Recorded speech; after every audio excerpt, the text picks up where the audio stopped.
When everything else fails, cash is king. This is a common statement during market crisis. When the Federal Reserve or the US Central Bank printed $6 trillion up to 2020, and they commit to print an unlimited supply of cash going forward, i.e. print more money anytime the market needs. In this video, let me tell you why cash may not be the king this time.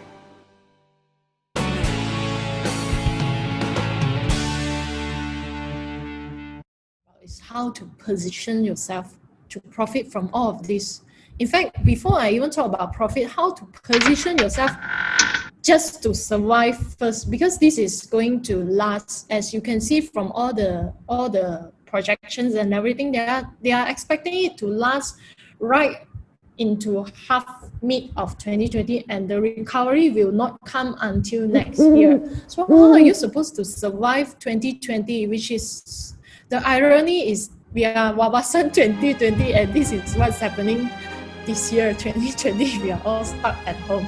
So how to position yourself to survive? One thing, the ringgit you are holding, even though let's say you get the cash handout 1,000, it doesn't mean much because you become less and less buying power. Of course, inflation in Malaysia is not as bad, okay?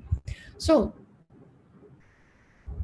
again, because of this, I want to shed some light in terms of cash is never king in modern economics. Okay, you look at the left-hand side, this is Zimbabwe banknotes. Look at the denomination, $100 trillion.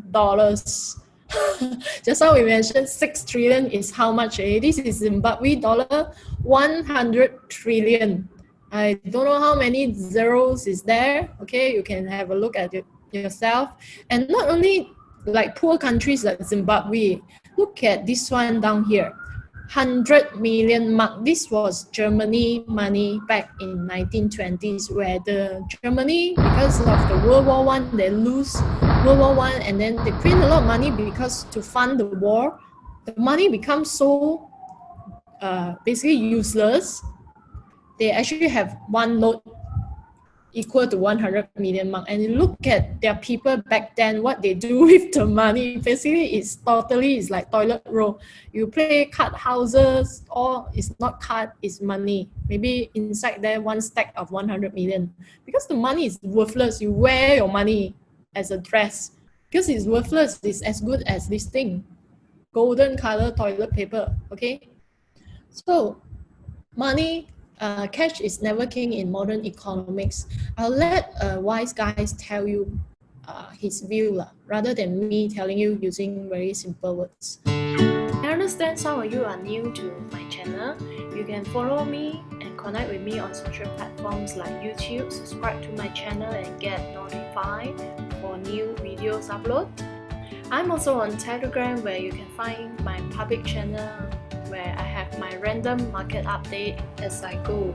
As on TradingView, you can find my published ideas under the account Jin K, where you can see my trade posts, charts, and market commentary. Same goes for Facebook followers.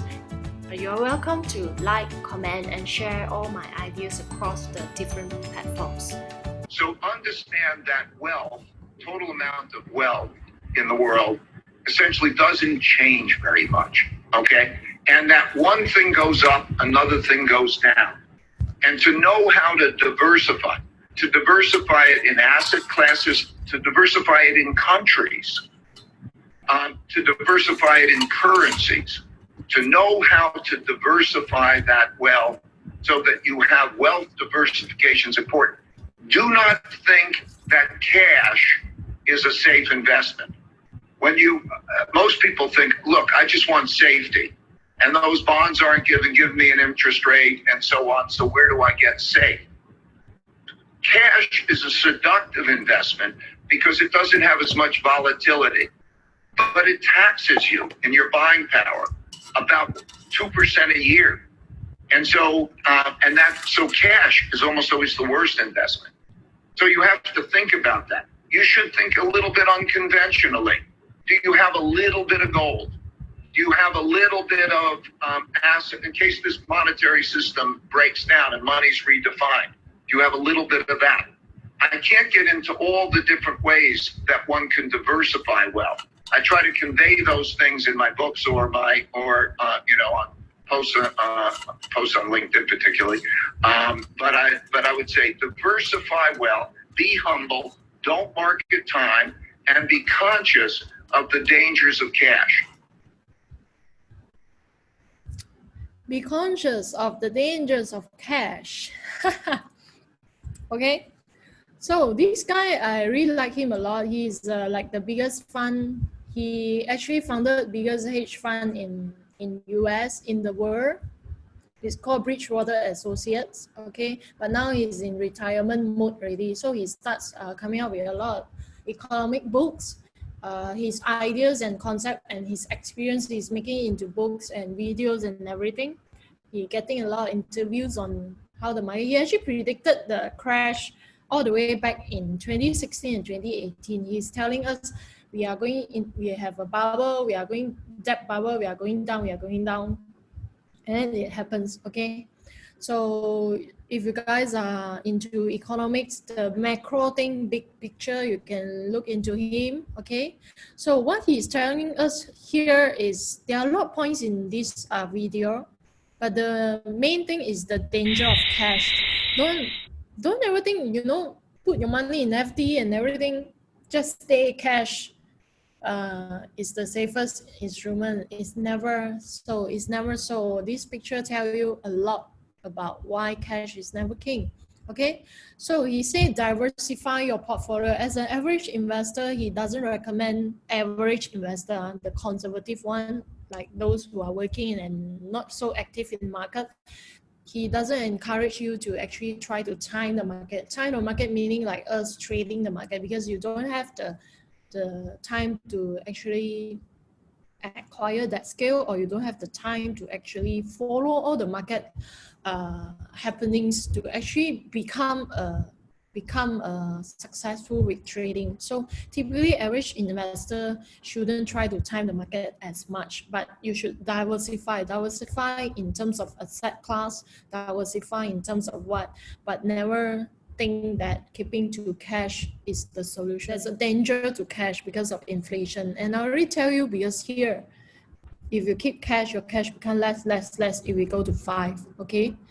So what he mentioned in diversification, this is all value portfolio recommended by Ray for average conservative investor who don't have much time to actually look into market, to trade and everything. So you should diversify. You cannot just keep cash and put in FD, that's it, okay? You put in unit trust, but you have to diversify. The bonds are fixed asset, meaning they give you fixed return, like maybe FD or what, okay? Bonds, you can do it through unit trust. So more than half of the portfolio should be in bonds, okay? And then you have a little bit of gold. You say unconventional hedge thingy, a little bit of gold. And for me, I'm not so into gold, maybe because I'm young, okay? But I'm not so into gold, but I have other alternative for gold as a hedge. And then commodities, as I say, is always closely tied to the economy. We always have this demand for commodities as long as we humans live. Okay, we still need to cook, we still need to eat. So commodities is always going to be there, okay? It won't go to zero. And in terms of stocks, the way his fund invests in stock is through stocks ETF. This is US lah, okay? So probably he buy the whole index ETF, the whole SPY ETF, or Dow ETF, or QQQ, the tech ETF, okay? So that's how he actually invests in stock. So he called this all-weather portfolio for the average investor. So that's how you actually divide your thing. Do you see that there's no cash? Okay, the cash all goes into fixed assets, all right? So talking about hedging gold, and can we consider hedging our fund into USD? Charlotte, I mentioned in Charlotte is one of our hardcore member. I mentioned in the group already. The last thing I want to do now is to go into USD. Why? Dude, if tomorrow they are printing 2 trillion of toilet roll, do you want to go and line up and buy toilet roll tonight? Won't, right? Because they are They are throwing tsunami of money all the way to the moon, okay? So do you want to actually have your money inside an instrument where they are printing to the moon?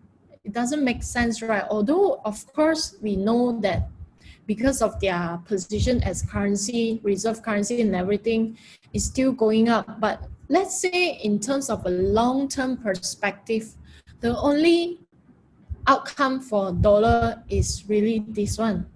It's really this one. The way they are printing it, I already show you how massive is the trillions of dollars, how massive is it physically and in terms of magnitude. The final destination for dollar, for me, this is my view based on the things I see, based on the macro trends I'm seeing now, and it's actually solidifying with the current crisis happening. I think I'm pretty sure for me, in my terms of view, this is the outcome for dollar eventually. Okay, the way they are printing, the way they commit to print unlimited amount of cash and throw into the market is this one. Okay. Hi, if you like my video, do remember to click the subscribe button below and don't forget to click that bell button so that you get notified when I upload a new video. Thanks, bye. Take responsibility for your own future and make your personal world a better place. Share this video with your friends and subscribe now. We're all in this together.